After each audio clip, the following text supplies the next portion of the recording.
बिस्मिल्लाहिर्रहमानिर्रहीम। अस्सलाम वालेकुम नाज़रीन, मैं हूँ साकिब बशीर। मेरे साथ मौजूद हैं सीनियर सहाफ़ी कोर्ट रिपोर्टर सुहेल रशीद साहब। आज हम बात करेंगे 12 जुलाई के मखसूस नशिस्तों के केस का जो फैसला आया था सुप्रीम कोर्ट का, उस पर अमल दरामद के लिए PTI ने आखिरकार सुप्रीम कोर्ट से रजू कर लिया है। आज की दरख्वास्त में क्या इस्तदा की गई है और क्या इसको हम तौहीन अदालत की दरख्वास्त कह सकते हैं, क्योंकि इलेक्शन कमीशन ने इस पर अमल नहीं किया। फिर आगे चलकर हम इसको डिस्कस करेंगे कि ये तारीख बनती कौन सी है। आखिरी जो पहले तो 15 रोज़ दिए गए थे, फिर 7-15 इस तरह वर्किंग डेज बताए गए थे 12 जुलाई के बाद।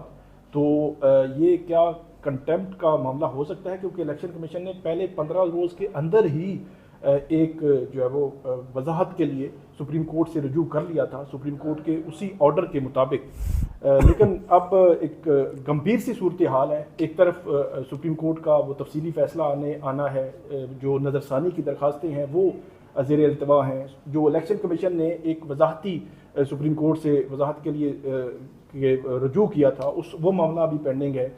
दूसरी तरफ जो इलेक्शन कमीशन की नज़रसानी भी पेंडिंग है। अब PTI भी आ गई है। दूसरी तरफ हुकूमत इलेक्शन एक्ट में तरमीम कर चुकी है। आज जो अभी हम वीडियो कर रहे हैं 4:15 बजे हैं, आज हुकूमत कोई मजीद लेजिस्लेशन का भी जो है वो उसके वाले से इम्कानात मौजूद हैं।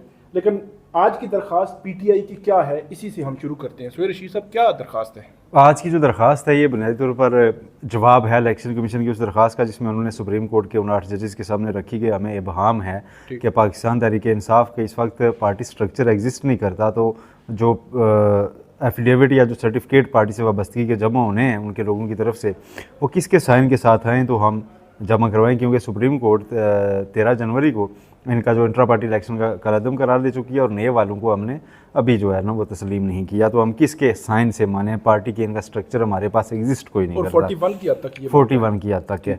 तो ये इबहाम की दरख्वास्त थी। इस दरख्वास्त का पैरा वाइज जवाब दिया है और PTI ने 14 मुख्तलिफ डॉक्यूमेंट्स। इस दरख्वास्त को क्या कहेंगे? मुतफरक दरख्वास्त। अच्छा, मुतफरक दरख्वास्त, रिप्लाई है। तो उन्होंने कहा जी कि ये 14 दस्तावेजात उन्होंने रिकॉर्ड पे रखी हैं कि हमने फैसले की रोशनी में ये चीज़ें साइन करके भेज दी हैं। अच्छा। ये लेटर्स हमने इलेक्शन कमीशन को लिखे और ये एफिडेविट्स हमने दिए हैं, वो सारा रिकॉर्ड इसके साथ लफ किया है। लेकिन 2 बहुत अहम डॉक्यूमेंट्स हैं। अच्छा। वो 2 डॉक्यूमेंट्स इलेक्शन कमीशन के PTI को लिखे गए मौजूदा लीडरशिप को खतूत हैं, जो कॉरेस्पॉन्डेंस इनके दरमियान हो रही है। उसमें इलेक्शन कमीशन अपने लेटर में खुद बैरिस्टर गौहर अली खान को चेयरमैन PTI लिख रहा है। अच्छा। हाँ, चेयरमैन PTI लिख रहा है और चेयरमैन PTI कहकर मुखातिब कर रहा है। तो पाकिस्तान तहरीक इंसाफ ने कहा जी कि ये रहा आपका इबहाम, जिसको आप ख़त लिखते हैं ना डेली कि जी आप चेयरमैन PTI हो तो यूँ करो वो करो, उसी के साइन से आपने ना जो एफिडेविट आया है उनको तस्लीम करें और इलेक्शन के फैसले पर अमल दरामद करें। तो बहुत अहम है कि आप जब उन्हें मान रहे हैं। और देखिए करीब तक क्यों है ये उसके कि अभी तक उनका नया इलेक्शन कलअदम तो नहीं करार दिया ना इलेक्शन कमीशन ने। ठीक है, आपने पार्टी सर्टिफिकेट जारी नहीं किया, लेकिन वो इलेक्शन करा के अपना रिकॉर्ड आपके पास जमा करवा चुके हैं। उसके बाद आप उन्हें अभी तक चेयरमैन लिख रहे हैं, मुखातिब कर रहे हैं। तो आपने फैसला करना है कल को जाके कि वो ठीक है इलेक्शन या नहीं, तो उससे पहले आप तो नहीं कह सकते कि हम इन्हें नहीं मान रहे। तो PTI ने कहा जी कि इनका कोई बहाम नहीं है। वैसे तो ये ANP का अनअपोज्ड इलेक्शन जो है वो तस्लीम किया 2-3 रोज़ पहले इलेक्शन कमीशन ने। और सब तस्लीम होते हैं जी, या मुस्लिम लीग नून में। मुझे एक बात बताएं, सिंपल सी बात है, आम लोगों की समझने की करते हैं। जिन पार्टीज़ पे बरसों से कब्जा भुट्टो का, शरीफ का है, उनके इलेक्शन ठीक है। जिस पार्टी का सरबराह एक आम सा वकील उठ के बना हुआ है, उसके ऊपर आप कहते हैं जी कि इसमें जमहूरियत की झलक नहीं है। ठीक है, ये मानने वाली बात तो है। सुप्रीम कोर्ट को भी जमहूरियत की झलक उनको चाहिए थी, बल्कि वो तो कहते थे कि अनअपोज्ड इलेक्शन क्या होता है। अगरचे इमरान खान बाहर होते तो कभी बैरिस्टर गौहर का नंबर ना आता, वो अलग बात है। लेकिन बन गए ना, ठीक है। इमरान खान का बेटा नहीं बना ना, उनकी बहन नहीं बनी ना, ठीक है, बैरिस्टर गौहर अली खान बना, ठीक है। तो आप वो यहाँ कहते हैं कि ये अनअपोज नहीं हो सकता, ठीक। वहाँ आप जनाब जान जावेद हाशमी पार्टी में स्पेस ना मिलने पे छोड़ के चले जाते हैं तमाम कुर्बानियों के बाद। लोग मायूस हो जाते हैं कि वहाँ आगे जाने का। साद रफीक बैक बेंचेस में, शायद हकान अब्बासी कह देते हैं यार मैं इसकी बेटी के अंदर क्यों काम करूँ। चौधरी निसार अली खान पार्टी से चले जाते हैं, वहाँ सत्ते खैरा लेकिन पीटीआई के ऊपर ना जो अकबर एस बाबर जो शुरू से मुनर्रफ है उसके ऊपर आप कहते हैं जी कि नहीं, उसको आपने ना पार्टी का क्यों नहीं आपने लड़ने दिया और उसको आप लाजमी पार्टी में अच्छा, रखें। उसने पूरा पार्टी का एक डिसिप्लिन होता है ना, पार्टी का उसने पूरा स्ट्रक्चर हिला दिया 13 जनवरी को, लेकिन उसने अपने खुद इलेक्शन नहीं लड़ा ना। उनमें से उसके साथ जो बाकी 13 थे, 14 लोग टोटल थे जो सुप्रीम कोर्ट के सामने आए थे, सुप्रीम कोर्ट को जिन पर तरस आया था कि इनको फेयर अपॉर्चुनिटी, वो कहाँ लड़े हैं, इनको लेवल प्लेइंग फील्ड नहीं मिली। सुप्रीम कोर्ट को ये तरस आया। अब तो लेवल प्लेइंग फील्ड थी ना, आज़ाद लड़ रहे थे सारे, वो भी आज़ाद लड़ लेते। हाँ जी, उनके साथ खड़े लोग तो आज़ाद लड़ के जीत गए। तो फिर क्या हुआ? सुप्रीम कोर्ट मजीद क्या इन्होंने, सुप्रीम कोर्ट का देखें अभी तो कुछ भी नहीं हुआ ना। आज आजम सवादी खुद भी आए थे, इसमें उन्होंने कहा है जी कि प्रेयर में तो यही है कि आप उसको डिसमिस करें, उनको अमल दरामद का कहें इलेक्शन कमीशन को, एनी अदर रिलीफ जिस तरह कहा जाता है। अच्छा, लेकिन तमाम डॉक्यूमेंट्स जो उनके लगा दिए हैं, खत्तो किताबत चलती रही है, खास तौर पर 12 जो जुलाई थी उसके बाद से जी के जितने उन्होंने जी हवाले दिए हुए हैं, उसमें खतूत के हवाले दिए हुए हैं उन्होंने उसमें सारा 1 बाय 1 उसको डिस्कस किया है, पैरावाइज रिप्लाई है और उसमें उन्होंने सारे एनेक्सर देखें। ये 14 एनेक्सर्स हैं जो उसके साथ लफ किए गए हैं। इलेक्शन कमीशन का बुनियादी तौर पर ये जवाब है कि ये इलेक्शन कमीशन को जवाब है, इलेक्शन कमीशन को जवाब है कि आपका कोई वहाम नहीं बनता। अब इन दोनों दरखास्तों को देखते हुए चूंकि चैम्बर का मामला है, तो चैम्बर से जजेस कोई ऑर्डर भी पास कर सकते हैं, हाँ कर सकते हैं, और तफसीली फैसला भी आ सकता है। पहला जो इबाम के लिए उसने दरखास्त दी थी उसी वक्त वो कर देते हैं, लेकिन दूसरी पार्टी का जवाब आ गया। अभी ये तो नहीं पता ना, क्या पता चैम्बर से कोई मैसेज, चैम्बर कार्रवाई ओपन कोर्ट की तो है नहीं, पीटीआई को कोई बताया गया हो, नोटिस भेजा गया हो कि जी ये इबाम की वो बात करें तो आपका क्या मौक़िफ़ है, तो उस पर उन्होंने मौक़िफ़ रख दिया, ये हमारा जवाब है जी, इनका कोई वो नहीं है। तो अब ये चैम्बर से, जैसे चैम्बर अपील होती है एतराज़ात के खिलाफ, तो उस तरह के मामला है, शायद उसमें ऑर्डर आ जाए या इसको वो डिटेल जजमेंट के साथ जारी कर दें अलग से। ये भी एक पॉसिबिलिटी है। हाँ, तो ये इलेक्शन कमीशन क्या आप समझते हैं, इलेक्शन कमीशन जिसने 13 जनवरी के फैसले की जो तशरीह की थी, वो कहते हैं हमने बिल्कुल दुरुस्त की थी, आप जो मर्जी कर लें, सुप्रीम कोर्ट के 11 जज भी कुछ कह दें, हमें कोई फर्क नहीं पड़ता। तो आपको लगता है कि फैसला देने वाले खुद जज भी, इलेक्शन कमीशन मानेगा कि नहीं ये तो मतलब इलेक्शन कमीशन में आगे चले ना, दूसरी क्या थी आजकल पीटीआई ना इनके थोड़ा सा उनके साथ खेल रही है, नर्व्स के साथ। अच्छा, एक उन्होंने ये जवाब जमा कराया और उसके बाद इमरान खान ने आजम सवादी को भेजा था कि जाओ सुप्रीम कोर्ट से चक्कर लगाओ। अच्छा, ये सुप्रीम जुडिशल काउंसिल में रेफरेंस भी इनके खिलाफ भेजा है, तो उसका इन्होंने क्या किया है। ठीक है, तो वो यहाँ पे आए हैं, उन्होंने बाहर टाक की आते हुए कि मैं जा रहा हूँ जी इस मिशन पे, मुझे इमरान खान ने भेजा है। अंदर वो फिरे, उन्होंने पूरा एक माहौल क्रिएट किया, सीन, बाहर जाके लंबी चौड़ी गुफ्तगू की, टाक की और वापस चले गए। उन्होंने ये कहा कि वो हमारा रेफरेंस क्यों नहीं लग रहा। कौन सा रेफरेंस है? इलेक्शन कमीशन के खिलाफ। अच्छा, इलेक्शन कमीशन और इलेक्शन कमीशन, हाँ इमरान के खिलाफ, वो क्यों नहीं लग रहा, तो वो उसको प्रेस करने आए हुए थे। तो वो तो पीटीआई तो उनको दोनों जानिब से घेरा डाल रही है कि भाई आपके पास भी महीना डेढ़ है, महीने डेढ़ में आपने या तो फैसला कर लें, क्योंकि आगे तो जस्टिस मंसूर शाह आ ही आ रहे हैं। अच्छा। और ये उनकी ना एक विक्ट्री परेड थी आज पीटीआई की, जो आजम सवादी को भेजा था। क्योंकि पिछले 3 दिन में जो कुछ हुआ इस्लामाबाद में, आपको पता है कि आईनी पैकेज की हर मुमकिन कोशिश हुई, लेकिन मौलाना फजल रहमान की पार्लियामेंट के अंदर की हद तक सपोर्ट ज़बानी कलामी पीटीआई पहले ले गई थी और आसिफ जरदारी बाद में आए हैं, तो उनको कुछ नहीं मिला। ठीक है, और उसकी वजह ये कि मौलाना समझते हैं, शायद आपको लगता है कि मौलाना अगले 2-3 रोज़ में अभी मजीद भी चीज़ें होनी है, तो कोई गवर्नमेंट के साथ जाते हुए आपको नजर नहीं आता? देखें गवर्नमेंट के साथ किन टर्म्स एंड कंडीशंस पे जाएंगे। बिल्कुल ठीक है, या तो आसिफ जरदारी साहब कहें जी कि अच्छा मैं अब इस इदारे से इस्तीफा देता हूँ तो आपको सदर ये वैसे बड़ा जबरदस्त ऑप्शन है। ठीक है, और तो कुछ उनके पास देने को है नहीं, वही यमनी बंदूक थी जो दे आए हमने, ठीक है, दे आए। और मौलाना जो है वो उन्होंने ये फील वैसे किया होगा मौलाना ने, क्योंकि फरवरी के बाद जो मौलाना और जरदारी साहब और नवाज शरीफ, ये दोनों पार्टी अपने हुकूमत साजी में इनकी मीटिंग हो रही हैं, कमेटियां बनी हुई हैं, मौलाना कहीं नजर नहीं आ रहा। मौलाना ने मेरा ख्याल है अब फील ये किया है कि मैं कोई बिकाऊ माल हूँ, कोई आप जब आए जी हम 2 वजारतें देते हैं। और बात फील करने की नहीं है। अच्छा। बात ये होती है गिव एंड टेक होता है ना। ठीक, तो गिव एंड टेक में इस वक्त मौलाना को क्या दे सकती है गवर्नमेंट?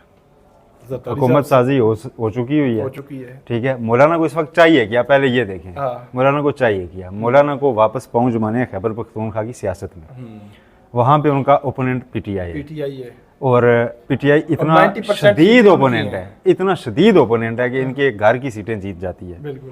अब पीटीआई अगर उनको यकीन नहीं करा दे कि हम अपनी वो सीटें भी खाली करा देंगे आपके लिए, अपोज भी नहीं करेंगे, आपको इलेक्ट भी कराएंगे, 1-2 इलेक्शन आपको देंगे कि आपके हल्के में दोबारा तासुर जाएगी, मौलाना आज भी यहाँ की हकीकत है, आपको अगले इलेक्शन में जाके तुरबत चमन से इलेक्शन नहीं लड़ना पड़ेगा, आप घर से लड़ लीजिएगा, तो उनके पास देने को है।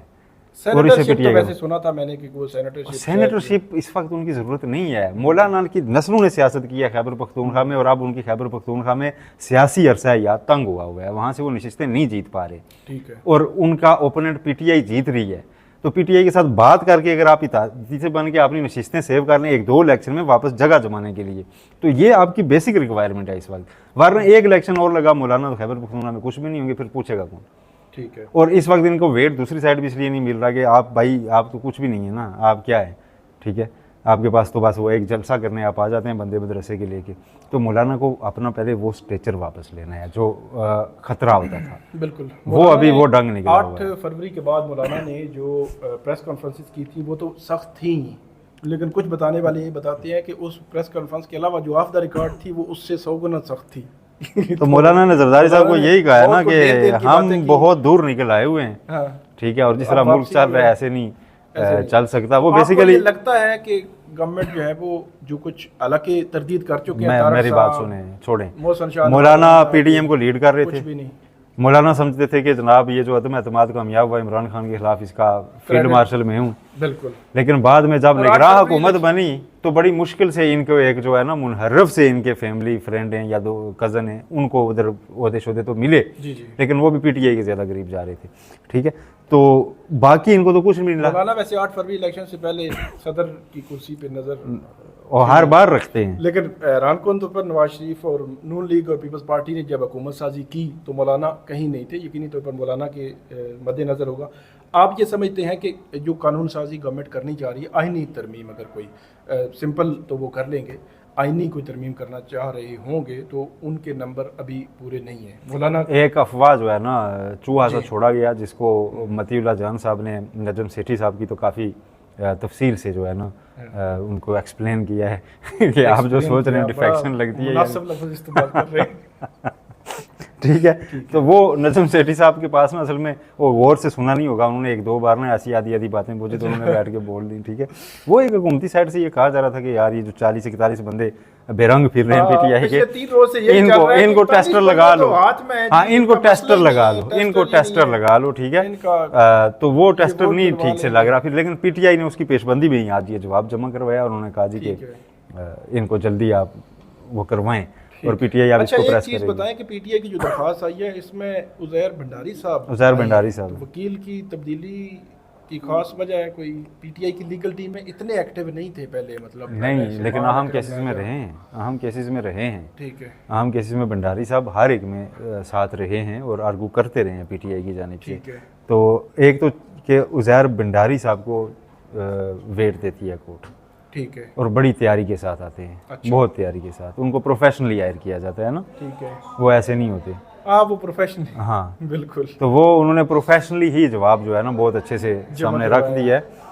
तो वकील जिसको आप वकील कहते हैं वो प्रोफेशनली ही हो, हायर किया हुआ हो तभी वकील होता है। हाँ, इवन के पीटीआई के जिनको हम बात क्रिटिसाइज करते हैं, इनको अगर आप प्रोफेशनली हायर करेंगे तो ये फिर और तरीके से काम करेंगे। नहीं, एक ही मैं आपको दिलचस्प बात बताऊं, एक पीटीआई के कोऑर्डिनेटर थे मीडिया के, रिजवान जी, वो जो 2 रोज कबल वापस आए हैं तकरीबन 45-48 दिनों के बाद।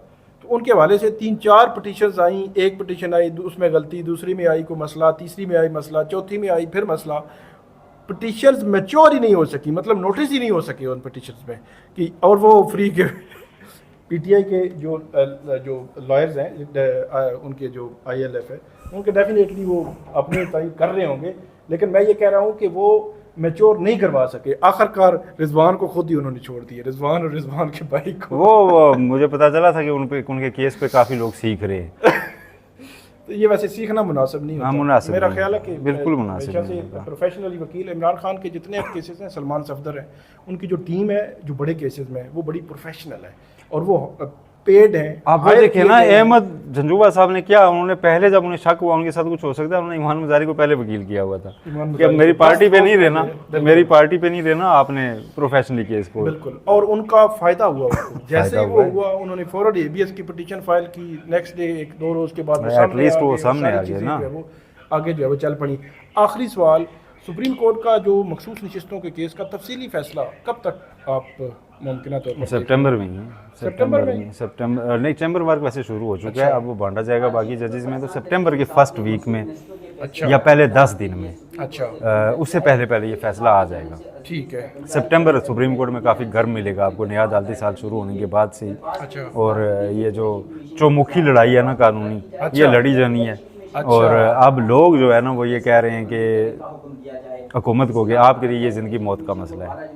और सितंबर आप आईनी लग रहा है पैकेज। कि जस्टिस मंसूर अली शाह साहब का नोटिफिकेशन वो अक्टूबर में ही मेरा ख्याल है, वो उससे पहले नहीं आना, वो अक्टूबर में ही आएगा आखिरी वक्त तक। वैसे अगले फ्यूचर के 3 साल के लिए चीफ जस्टिस के साथ गवर्नमेंट जो है, मेरा ख्याल है कुछ गवर्नमेंट ये सोच रही है कि फ्यूचर के तीनों ना बने ना, गवर्नमेंट का तो ये मंसूबा लेकिन है ना। उनके जेल में होना चाहिए कि बन भी सकते बनेंगे, मतलब हाँ, हमारी नज़र लेकिन में मैं तो आपको ये भी 50 कंफर्म कर रहा हूँ कि आला हुकूमती कानूनी ज़राए ये कहते हैं कि कोई नंबर पूरा नहीं है, अच्छा, कोई जुडिशल पैकेज नहीं है, कोई मुद्दत मुलाजमत नहीं बढ़ रही, कुछ भी सिर्फ नहीं। थोड़ा सा प्रेशर। हाँ, कुछ भी हो ही नहीं रहा। वो कहते हैं जी कुछ भी नहीं हो रहा। कानूनी साइड गवर्नमेंट को यही कह रही है कि रहने दो, आगे हालात बेहतर करें। ऐसा ना हो कि आप कोई गैर आईनी इकदाम कर गुजरे हों नए चीफ के आने से पहले, जो उनको ऑफेंड भी कर रहा हो गैर आईनी भी हो, गैर आईनी भी हो, तो उसके लिए आपको ना बहुत मुश्किलात हो जाएंगी, बहुत ज़्यादा मुश्किलात हो जाएंगी। फिर ये ना हो कि मामला संभाले ना संभले। इसलिए बेहतर ये है कि अफाम व तफहीम, और ये भी उनको राय दी जा रही है कि यार ये जो मखसूस नशिस्तों का फैसला था ये बेसिकली आपकी गवर्नमेंट को लेजिटिमाइज कर रहा है, आपको एक अपोजिशन के रूप में पीटीआई दे रहा है। वो पीटीआई उसके बाद उस काबिल नहीं रहेगी कि वो पार्लियामेंट में जब बैठ जाएगी तो वो ये नहीं कह सकेगी कि हमारे मुल्क में नाइंसाफ़ी है। आला तरीन अदालत से उनको रिस्टोर किया गया होगा, और वो अपोजिशन में है, वो पीटीआई पीपल्स पार्टी के साथ मिलकर वो हुकूमत नहीं मिला रहे आपके साथ, उन्होंने कोई पंगा करने की पोजीशन में नहीं है। वो शोर शराबा करते रहेंगे पार्लियामेंट के अंदर, उन्हें डिबेट करने दें, आप हुकूमत चलाते रहें। आपके मुकाबले में पीटीआई जब होगी तो आप दुनिया को बता सकेंगे यार हमारी अपोजिशन पार्टी, हम आपस में तय कर लेंगे मामला। तो ये जो आपको इंटरनेशनल प्रेशर है, नेशनल प्रेशर है, ये सारा ख़त्म हो जाएगा। नैरेटिव भी पीटीआई से छीन जाएगा कि हम बहुत ज़्यादा मजलूम हैं, और आपको टाइम बाय हो जाएगा। बजाय इसके कि आप सड़कें गर्म होने दें, तलबा जो है वो तारीखें देते फिर रहे हैं कि हम प्रोटेस्ट करेंगे, जमात इस्लामी पीछे चढ़ी हुई है, बिजली के मामला हैं, ये सारे मामला देखते हुए आप कम अज़ कम पार्लियामेंट के अंदर ले आएँ इसको। बहुत शुक्रिया सुहेल रशीद साहब ने बड़ी तफसील के साथ हमें बताया कि आज पीटीआई की जानिब से दरख्वास्त दायर की गई है या मज़ीद हुकूमत की जानिब से कोई कानून साजी के हवाले से जो पेशबनियाँ हो रही हैं, जो मामला आज किस तरफ जा रहे हैं, इस पर हमने तफसील के साथ बात की। आइंदा भी नाज़रीन आपको अपडेट करते रहेंगे, फीडबैक दीजिएगा। अल्लाह हाफ़िज़।